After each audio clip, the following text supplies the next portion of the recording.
ಎಲ್ಲರಿಗೂ ಬೆಳಗಿನ ಶುಭೋದಯ. Welcome to day 27 of 75 days study challenge. ಪ್ರತಿದಿನ ಆಗ್ತಿರೋದಂತೂ ನಂಗೆ ಗೊತ್ತೇ ಆಗ್ತಿಲ್ಲ, ಬಟ್ ಓದ್ತಿರೋದಂತೂ ನನಗಂತೂ ಖುಷಿ ಇದೆ. ಸೊ ಮಾರ್ನಿಂಗ್ ನಾನು ಡೈಲಿ ರೊಟೀನಲ್ಲಿ ಹಳೇ ವಿಡಿಯೋಸಲ್ಲೆಲ್ಲ ಹೇಳಿದ್ದೀನಿ ನಾನು. ಸೊ ನಾನು ಮಾರ್ನಿಂಗ್ 6 o'clock ಎದ್ದೇಳ್ತೀನಿ. ಎದ್ದುಬಿಟ್ಟು ಸ್ವಲ್ಪ ಹಂಗೆ ವಾರ್ಮ್ ಅಪ್ ಮಾಡಿ, ಸ್ವಲ್ಪ ವಾಕಿಂಗ್ ಎಲ್ಲ ಮಾಡಿ ನಾನು ಆ್ಯಸ್ ಯೂಶುವಲ್ ಓದ್ಕೊಳ್ಳೋಕ್ಕೆ ಅಂತ ಕೂತ್ಕೊತೀನಿ. ಫಸ್ಟ್ ಬಂದುಬಿಟ್ಟು ನಾನು ರಾಮರಕ್ಷಾ ಸ್ತೋತ್ರವನ್ನು ಕೇಳ್ತೀನಿ, ಆಮೇಲೆ ಹನುಮಾನ್ ಚಾಲೀಸ ಕೇಳ್ತೀನಿ, ಆ ನಂತರ ಸಾಯಿ ಸಚ್ಚರಿತೆ ಬುಕ್ಕನ್ನು ಓದ್ತೀನಿ. ನನಗೆ ಮಾರ್ನಿಂಗ್ ಇವು ಮೂರನ್ನೂ ಕೆಲಸ ಮಾಡಲಿಲ್ಲ ಅಂದರೆ ನನಗೊಂಥರ ಏನೋ ಇನ್ಕಂಪ್ಲೀಟ್ ಅನಿಸ್ತಿರುತ್ತೆ ಡೇ. ಆಮೇಲೆ ಓದಬೇಕು ಅಂದರೆ ನನಗೆ ಅಷ್ಟೊಂದು ಇಂಟ್ರೆಸ್ಟ್ ಬರೋದು ನನಗೆ ಇದನ್ನು ಮಾಡಿದ್ಮೇಲೆ. ಸೊ ನಾನು ಇದನ್ನು ಮಾಡ್ತೀನಿ. ಸೊ ನಿಮಗೆಲ್ಲ ಏನು ಇಷ್ಟ ಆಗುತ್ತೆ ಅದನ್ನು ಮಾಡಿ, ನಿಮ್ಮ ಇಷ್ಟ. ಬಿಕಾಸ್ ಕೆಲವರು ಸ್ಟೋರಿ ಬುಕ್ಸ್ನ ಓದ್ತಾರೆ, ಕೆಲವರು ಜಪ ಮಾಡ್ತಾರೆ, ಸೊ ಮಾರ್ನಿಂಗ್ ಎದ್ದಾಗ ಪ್ರೇಯರ್ ಮಾಡ್ತಾರೆ. ನಿಮಗೇನು ಕಂಫರ್ಟಬಲ್ ಅನಿಸುತ್ತೆ ಅದನ್ನು ಮಾಡಿ. ಸೊ ಓದೋಕ್ಕೂ ಮುಂಚೆ ಮೆಡಿಟೇಷನ್ ಮಾಡಿ ಈ ರೀತಿ ಓದಿದ್ರೆ ತುಂಬಾ ಒಂಥರ ಖುಷಿ ಅನಿಸುತ್ತೆ, ಫ್ರೆಶ್ ಫೀಲಿಂಗಿಂದ ಓದ್ಬೋದು. ಸೊ ಮಾರ್ನಿಂಗ್ ನನ್ನ ಡೇ ಈ ರೀತಿ ಸ್ಟಾರ್ಟ್ ಆಗುತ್ತೆ. ಆನಂತರ ನಮ್ಮನೇಲಿ ತಿಂಡಿ ಇವತ್ತು ಉಪ್ಪಿಟ್ಟಾಗಿತ್ತು. ನಂಗೆ ಅದಕ್ಕೆ ಸಕ್ಕರೆ ಹಾಕೊಂಡು ತಿಂದರೆ ತುಂಬಾ ಇಷ್ಟ ಆಗುತ್ತೆ. ಹಂಗಾಗಿ ಸಕ್ಕರೆ ಹಾಕೊಂಡು ಉಪ್ಪಿಟ್ಟು ತಿಂದು ಇವಾಗ ಪೊಲಿಟಿನ ಓದೋಣ ಅಂತ ಕೂತ್ಕೊತಿದ್ದೀನಿ. ಸೊ ಆ್ಯಸ್ ಐ ಸೆಡ್, ನಾನು ನಿನ್ನೆಯಿಂದ ಪೊಲಿಟಿ ಓದ್ತಿದ್ದೇನಂತೆ. ನಮ್ಮ 50 ಡೇಸ್ ಚಾಲೆಂಜ್ ಏನಿದೆ ಅಲ್ವಾ, ಓದಬೇಕು ಅಂದ್ಬಿಟ್ಟು ಇಂತಿಂಥ ಸಬ್ಜೆಕ್ಟ್ಸ್ ಅಂತ ಅದನ್ನು ಓದ್ತಿದ್ದೀನಿ. ಸೊ ನಾನು ಇವಾಗ ಹೇಳಕ್ಕೆ ಹೊರಟಿರೋವಂಥದ್ದು ಪೊಲಿಟಿಲಿ ಇಂಪಾರ್ಟೆಂಟ್ ಟಾಪಿಕ್ಸ್. ನಾನು ಆಲ್ರೆಡಿ ಹಿಂದಿನ ವೀಡಿಯೋಸಲ್ಲೂ ಹಾಕಿದ್ದೀನಿ. ಆ್ಯಂಡ್ VAOಗೆ ಆ್ಯಂಡ್ ಎಲ್ಲ ಥರ ಎಕ್ಸಾಮ್ಸ್ಗೆ ಇಂಪಾರ್ಟೆಂಟ್ ಟಾಪಿಕ್ಸ್ ನಾನು ಇಲ್ಲಿ ಹೇಳ್ತಿದ್ದೀನಿ. ಹಿಸ್ಟ್ರಿ ಕೂಡ ಗೊತ್ತಿರಬೇಕು. Next silent feature and preamble ಬಗ್ಗೆ ಗೊತ್ತಿರಬೇಕು. ಯೂನಿಯನ್ ಆ್ಯಂಡ್ ಇಟ್ಸ್ ಟೆರಿಟರೀಸ್ ಬಂದ್ಬಿಟ್ಟು ಆರ್ಟಿಕಲ್ 1 to 4 ನೀಟಾಗಿ ಗೊತ್ತಿರಬೇಕು. ಯಾವಾಗಲೂ ನಾನು ಹೇಳ್ತೀನಿ, ಆರ್ಟಿಕಲ್ 1 to 50 ಅಂತೂ 100% ನೀವು ಬ್ಯಾಟ್ ಮಾಡಲೇಬೇಕು. ಹೆಂಗೆ ಕಲಿತಿರೋ ಅದು ಗೊತ್ತಿಲ್ಲ, 100% ಗೊತ್ತಿರಬೇಕು. And citizenship important, fundamental rights important, DPSP fundamental duties, basic structure. ನಾನಿಲ್ಲಿ ಯಾವುದ್ಯಾವುದೆಲ್ಲ ಬ್ಲೂ ಕಲರ್ ಮಾರ್ಕ್ ಹಾಕಿದ್ದೀನಿ ಅವೆಲ್ಲ ಅಷ್ಟೂ ಇಂಪಾರ್ಟೆಂಟೇ. ಸೊ ಇಲ್ದಿರೋ ಇಂಪಾರ್ಟೆಂಟ್ ಅಲ್ವಾ ಅಂದರೆ ಇಂಪಾರ್ಟೆಂಟೇ. ಪಾರ್ಲಿಮೆಂಟ್ ಎಲ್ಲ ಇಂಪಾರ್ಟೆಂಟೇ. ಬಟ್ ನಾನು ಹೇಳ್ತಿರೋ ಅಂತಹದ್ದು ನೀವು ಇವನ್ನೆಲ್ಲ ಬೇಸಿಕ್ಕಿಂದನೂ ತಿಳ್ಕೊಳ್ಳೇಬೇಕು. ಯಾವುದೇ ಎಕ್ಸಾಮ್ಗೆ ನೀವು ಹೋಗ್ತೀರಾ ಅಂದ್ರೂ ಕೂಡ. ಈಗ ನಿಮ್ಮ ಹತ್ರ ಟೈಮ್ ಇಲ್ಲ ಅಂತ ಅಂದರೆ ನಾನು ಬೆಟರ್ ಹೇಳೋ ಅಂಥದ್ದು, ಇವತ್ತಿಂದ ನೀವು ಓದೋಕ್ಕೆ ಸ್ಟಾರ್ಟ್ ಮಾಡ್ತಿದ್ದೀರಾ ಅಥವಾ ಈಗ 1 ಮಂತಿಂದ ನೀವು ಓದೋಕ್ಕೆ ಸ್ಟಾರ್ಟ್ ಮಾಡ್ತಿದ್ದೀರಾ ಅಂದರೆ ಪೊಲಿಟಿನ ನೀವು ಇವಾಗ ಓದಿ ಕಂಪ್ಲೀಟ್ ಮಾಡೋಕ್ಕಾಗಲ್ಲ. ಪೊಲಿಟಿ ಅಂತಲ್ಲ, ಯಾವ ಸಬ್ಜೆಕ್ಟ್ನೂ ನೀವು ಕಂಪ್ಲೀಟ್ ಮಾಡೋಕ್ಕಾಗಲ್ಲ. ಅದಕ್ಕೋಸ್ಕರ better go with the marathon videos. ಅದರಲ್ಲಿ ಸಾಕಷ್ಟು ನಿಮಗೆ ವೀಡಿಯೋಸ್ ಸಿಕ್ಬಿಡುತ್ತೆ. ಸೊ 10 days ನೀವು ಮ್ಯಾರಥಾನ್ ವೀಡಿಯೋಸ್ ಎಲ್ಲ ಸಬ್ಜೆಕ್ಟು ಕಂಪ್ಲೀಟ್ ಮಾಡ್ಕೊಬೇಡಿ. ಸೊ ಅದಾದಮೇಲೆ ನೆಕ್ಸ್ಟು ಏನು ಮಾಡಿ ಅಂತಂದರೆ, ಇನ್ನೊಂದು 10 daysಲ್ಲಿ previous year question papers, model question ಪೇಪರ್ಸ್ನ ಕ್ಲಿಯರ್ ಮಾಡ್ಕೊಳ್ಳಿ. VAO ಎಕ್ಸಾಮ್ ಬರೀತಿರೋರಿಗೆ ಮಾತ್ರ ನಾನು ಇದನ್ನು ಹೇಳ್ತಿರೋದು. ಸೊ ಈ ರೀತಿ ಸ್ಟ್ರಾಟಜಿ ಮಾಡಿದ್ರೆ 20 daysಲ್ಲಿ ನೀವು ಕಂಪ್ಲೀಟಾಗಿ ಒಂದಷ್ಟಾದರೂ ನೀವೇನೋ ತಿಳ್ಕೊಬೋದು, ಒಂದಷ್ಟು ನಿಮಗೆ ಐಡಿಯಾಸ್ ಬರುತ್ತೆ. ಯಾರೆಲ್ಲ UPSC KPSC KSಗೆಲ್ಲ ಓದಿ ಬರೆದಿದ್ದೀರಲ್ವ, ಸೊ ಅವರೆಲ್ಲ ನೀವು ಆರಾಮಾಗಿ ಓದ್ಕೋಬೋದು, ರಿವಿಷನ್ ಮಾಡ್ಬೋದು. ಸೊ 1 ರೌಂಡ್ ನಿಮಗೆ ಎಕ್ಸ್ಪೀರಿಯನ್ಸ್ ಇರೋರಿಗೆ ನಾನು ಏನೂ ಹೇಳೋಕ್ಕಾಗಲ್ಲ, ಯಾಕೆಂದರೆ ನೀವೆಲ್ಲ ನನ್ನ ಸ್ಟೇಜಲ್ಲಿ ಆಲ್ರೆಡಿ ಇರ್ತೀರ, ಯಾಕೆಂದರೆ ಓದಿರ್ತೀರ ಅಲ್ವ. ಸೊ ನೀವು ಜಾಸ್ತಿ ಏನು ಮಾಡೋ ಅಂಥದ್ದು ಓದೋವಂಥದ್ದು ಇರಲ್ಲ, ರಿವಿಷನ್ ಮಾಡ್ಕೊಬಿಟ್ರೆ ಸಾಕು. ಯಾರೆಲ್ಲ ಹೊಸಬ್ರಿದ್ದೀರ ಅವ್ರಿಗೆಲ್ಲ ನಾನು ನಿಜವಾಗ್ಲೂ ಹೇಳ್ತಿದ್ದೀನಿ, ಪ್ಲೀಸ್ ಇವಾಗಿಂದ ನೀವು ಬುಕ್ ಇಟ್ಕೊಂಡು ಓದ್ತೀನಿ ಅಂದರೆ ಆಗಲ್ಲ. ಯಾಕೆ ಅಂದರೆ 27th ಇರೋದ್ರಿಂದ 22 days ಅಷ್ಟೇ ಇರೋದು. ನನ್ನ ಟೆಲಿಗ್ರಾಮ್ ಲಿಂಕ್ನ ನಾನು ಡಿಸ್ಕ್ರಿಪ್ಷನ್ಲಿ ಹಾಕ್ತೀನಂತೆ, ದಯವಿಟ್ಟು ಜಾಯ್ನ್ ಆಗಿ. ನಾನಲ್ಲಿ ಒಂದಷ್ಟು ಯೂಟ್ಯೂಬ್ ಕ್ಲಾಸಸ್ನ ನಾನು ಹಾಕ್ತಿದ್ದೇನಂತೆ. ಸೊ ಅದನ್ನೆಲ್ಲ ನೀವು ನೋಡ್ಕೊಬಿಟ್ಟು ನೀವು ಒಂದಷ್ಟು ನೀವು ಕೂಡ ನೋಟ್ಸ್ ಮಾಡ್ಕೊಂಡು ಓದ್ಕೋಬೋದು. ಬಿಕಾಸ್ ನಾನು ಇವಾಗ ನೋಟ್ಸ್ ಮಾಡೋಕ್ಕಾಗೆ ಕಷ್ಟ ಆಗುತ್ತೆ. ಇದು ನಾನು ತೋರಿಸಿರೋಂಥ ನನ್ನ ನೋಟ್ಸ್. ನಾನು ಹೇಳಿದ್ದೆ ಅಲ್ವಾ ನನ್ನ ಪ್ರೀವಿಯಸ್ ವೀಡಿಯೋಸಲ್ಲಿ, ನನ್ನ ನೋಟ್ಸ್ನ PDF ಮಾಡಿ ನಾನು ಯಾರಿಗೋ ಕಳಿಸಿದ್ದೆ. ಅವ್ರು ಯಾರೋ 30 rupeesಗೆ ಮಾರ್ಕೋತಿದ್ರು ಅಂತ. ಅದೊಂದು ರೀಸನ್ಗೆ ನಾನು ನನ್ನ ನೋಟ್ಸ್ನ ಯಾರಿಗೂ PDF ಫಾರ್ಮಲ್ಲಿ ನಾನು ಕೊಡ್ತಾ ಇಲ್ಲ. ಪ್ಲೀಸ್ ನನ್ನ ನೋಟ್ಸ್ನ ನೀವು ಯೂಟ್ಯೂಬಲ್ಲಿ ನೋಡ್ಕೊಳ್ಳಿ, HD ಫಾರ್ಮ್ಗೆ ಹಾಕೊಂಡು ನೋಡ್ಕೊಳ್ಳಿ, ಏನೂ ತೊಂದರೆ ಇಲ್ಲ. ಪಾಸ್ ಮಾಡಿಕೊಂಡು ಕಂಪ್ಲೀಟಾಗಿ ಬರ್ಕೊಳ್ಳಿ. ನಾನು ನನ್ನ ನೋಟ್ಸ್ನ ಯಾರಿಗೂ ಪ್ರೊವೈಡ್ ಮಾಡಲ್ಲ PDF ಫಾರ್ಮಲ್ಲಿ.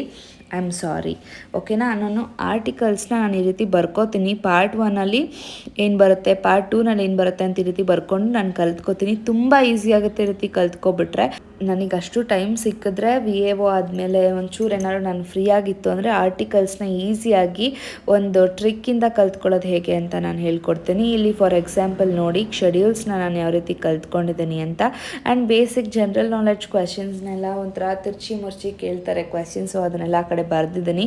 ಆ್ಯಂಡ್ ನನ್ನ ಹ್ಯಾಂಡ್ ರೈಟಿಂಗ್ ಸ್ವಲ್ಪ ಗಜಿಬಿಜಿಯಾಗಿ ಬರೆದಿರೋದಕ್ಕೆ ಸಾರಿ. ಯಾಕೆಂದರೆ ನನಗೆ ತುಂಬಾ ಬರೆದು ಕೈ ನೋವಾಗಿ ನಾನು ಪೊಲಿಟಿ ಮುಗಿಸೋಕ್ಕೆ 3 ಮಂತ್ಸ್ ತೊಗೊಂಡೆ, 3 to 4 ಮಂತ್ಸ್ ತೊಗೊಂಡೆ ಆ್ಯಕ್ಚುಲಿ. NCERT ಮುಗಿಸಿ ಲಕ್ಷ್ಮೀಕಾಂತ್ ಬುಕ್ ಮುಗಿಸೋದಕ್ಕೆ ಟೋಟಲ್ ಆಗಿ ನಾನು 3 to 4 ಮಂತ್ಸ್ ತೊಗೊಂಡೆ.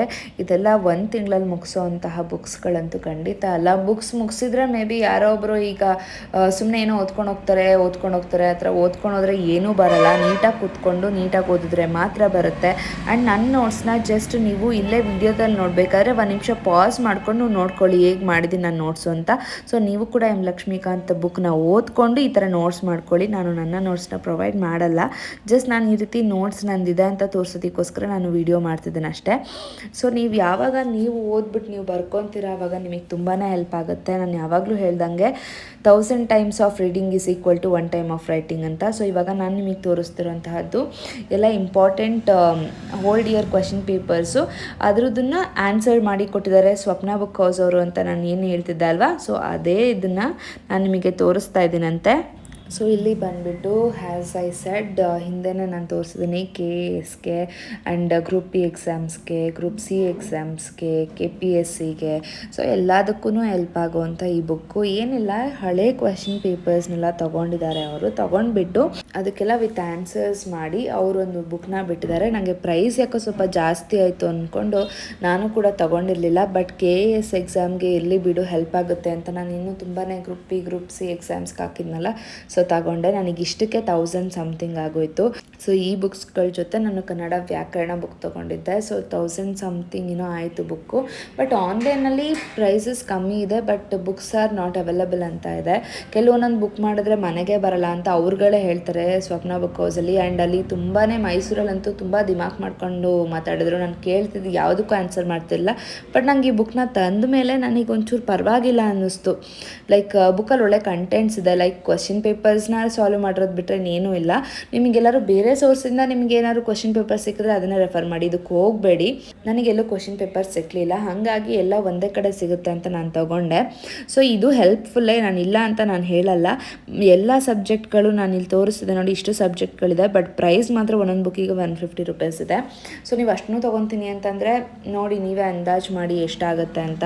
ಸೊ ನಾನು ಹೇಳೋದು, ನಿಮ್ಮ ಹತ್ರ ಓಲ್ಡ್ ಇಯರ್ ಕ್ವೆಶನ್ ಪೇಪರ್ಸ್ ಇದ್ದರೆ ನೀವೇ ಸಾಲ್ವ್ ಮಾಡಿ. ಸಪೋಸ್ ಇಲ್ಲ ಅಂದರೆ ಇದಕ್ಕೆ ಹೋಗಿ. ಬುಕ್ಸ್ ಅಂತೂ ಚೆನ್ನಾಗಿದೆ, ನಾನು ಅದ್ರ ಬಗ್ಗೆ ಏನು ಕ್ವೆಶನ್ಸ್ ಮಾಡ್ತಾ ಇಲ್ಲ, ಯಾಕೆಂದರೆ ಎಲ್ಲ ಸಾಲ್ವ್ಡ್ ಕ್ವೆಶನ್ಸ್ ಇದೆ ಆ್ಯಂಡ್ ಎಕ್ಸಾಕ್ಟ್ ಅದೇ ಕ್ವೆಶನ್ಸ್ ಇದೆ. ಆ್ಯಂಡ್ ಅದೇ ಸಬ್ಜೆಕ್ಟ್ ನಿಮ್ಗೆ ಯಾವ್ದು ಬೇಕು ಅದನ್ನು ತೊಗೊಂಡ್ರು ಸಾಕಾಗುತ್ತೆ. ಇಲ್ಲ ಯಾರಾದರೂ ಒಬ್ಬರು ತೊಗೊಂಡು ಸಿರಾಕ್ಸ್ ಮಾಡಿಕೊಂಡ್ರು that is also fine. So ಈ ರೀತಿ ಬುಕ್ ನನಗಿದು ಹೆಲ್ಪ್ ಆಯಿತು. ಆ್ಯಕ್ಚುಲಿ KS ಟೈಮಲ್ಲೂ ಹೆಲ್ಪ್ ಆಯಿತು. ಅದಾದಮೇಲೆ ನಾನು ಇಲ್ಲಿ ಕ್ವೆಶನ್ಸ್ ತೋರಿಸ್ತೀನಿ. ಏನಿಲ್ಲ, ಪಾಸ್ ಮಾಡಿ ಝೂಮ್ ಮಾಡಿ ನಿಮಗೆಲ್ಲದು ಕ್ವೆಶನ್ಸ್ ನೀಟಾಗಿ ಕಾಣಿಸುತ್ತೆ. ಯಾಕೆಂದರೆ ನಾನು ಈ ವಿಡಿಯೋನ ಮಾಡ್ತಿರೋದು HD ಕ್ವಾಲಿಟಿಲಿ. ಸೊ ನಿಮಗೆ ಯಾವುದೇ ರೀತಿಯಾದಂಥ ಕ್ಲಾರಿಟಿ ಇಶ್ಯೂಸ್ ಆಗಲ್ಲ. ನಾನು ಸಂಜೆ ಡ್ಯಾನ್ಸ್ ಕ್ಲಾಸ್ಗೆ ಹೋಗಬೇಕಾಗಿರೋದ್ರಿಂದ ನಾನು ಈ ವಿಡಿಯೋನ 4 o'clockಗೆ ಅಪ್ಲೋಡ್ ಮಾಡಿಬಿಡ್ತೀನಿ. ಸೊ ನಾನು 3:30 ಇವಾಗ ಆಲ್ರೆಡಿ ಕಂಪ್ಲೀಟ್ ಮಾಡಿದ್ದೀನಿ ನನ್ನ ಸ್ಟಡೀಸ್ನ. ಸೊ ಇವಾಗ ಎಕ್ಸಾಕ್ಟ್ ಟೈಮ್ ಹೇಳಬೇಕಂದ್ರೆ 3:45 ಆಗಿದೆ. ಸೊ ಇನ್ನೊಂದು 15 ಮಿನಿಟ್ಸಲ್ಲಿ ನಾನು ಈ ವಿಡಿಯೋನ ಅಪ್ಲೋಡ್ ಮಾಡ್ತೀನಂತೆ. ಸೊ ನೀವು ಎಲ್ಲ ಈ ವಿಡಿಯೋನ ನೋಡಿ, ಇಷ್ಟ ಆದರೆ ನೋಡಿ ತೊಗೊಳ್ಳಿ ಬುಕ್ಸ್ನ. ಇಲ್ಲ ಅಂತ ಅಂದರೆ ಫೈನ್, ಯಾಕೆಂದರೆ ಎಲ್ಲದನ್ನೂ ನಾನು ಅದಕ್ಕೆ ಕ್ವಶನ್ಸ್ ಸಮೇತ ತೋರಿಸ್ತಾ ಇದ್ದೀನಿ. ಸೊ ಇದೇ ರೀತಿ ಇನ್ಫಾರ್ಮೇಷನ್ಸ್ಗೆ, ಯೂಸ್ಫುಲ್ ಸ್ಟಡಿ ಬ್ಲಾಗ್ಸ್ಗೆ ನಮ್ಮ ಸಾಯಿ ದೇವ್ಸ್ ಚಾನಲ್ನ ಸಬ್ಸ್ಕ್ರೈಬ್ ಮಾಡೋದನ್ನ ಮರಿಬೇಡಿ. ನಾನು ನಿನ್ನೆಯಿಂದ ಟೆಲಿಗ್ರಾಮ್ ಯೂಸ್ ಮಾಡೋಣ ಅಂತ ಸ್ಟಾರ್ಟ್ ಮಾಡಿದ್ದೀನಿ. ಸೊ ನನ್ನ ಟೆಲಿಗ್ರಾಮ್ ಲಿಂಕ್ನ ಡಿಸ್ಕ್ರಿಪ್ಷನಲ್ಲಿ ಹಾಕಿರ್ತೀನಂತೆ. ಸೊ ನೀವು ಅಲ್ಲಿ ಟ್ಯಾಪ್ ಮಾಡಿದ್ರೆ ಡೈರೆಕ್ಟಾಗಿ ಅದು ಇನ್ವೈಟ್ ಆಗುತ್ತೆ. ಸೊ ನೀವು ಅಲ್ಲಿ ಜಾಯ್ನ್ ಆಗ್ಬೋದು. ನಮ್ಮ ಸ್ಟಡಿ ಬ್ಲಾಗ್ ನಿಮಗೆ ಇಷ್ಟ ಆಗಿದ್ರೆ ಲೈಕ್ ಮಾಡಿ, ಶೇರ್ ಮಾಡಿ, ಕಮೆಂಟ್ ಮಾಡಿ, ಸಬ್ಸ್ಕ್ರೈಬ್ ಆಗೋದನ್ನ ಮರಿಬೇಡಿ. Thank you.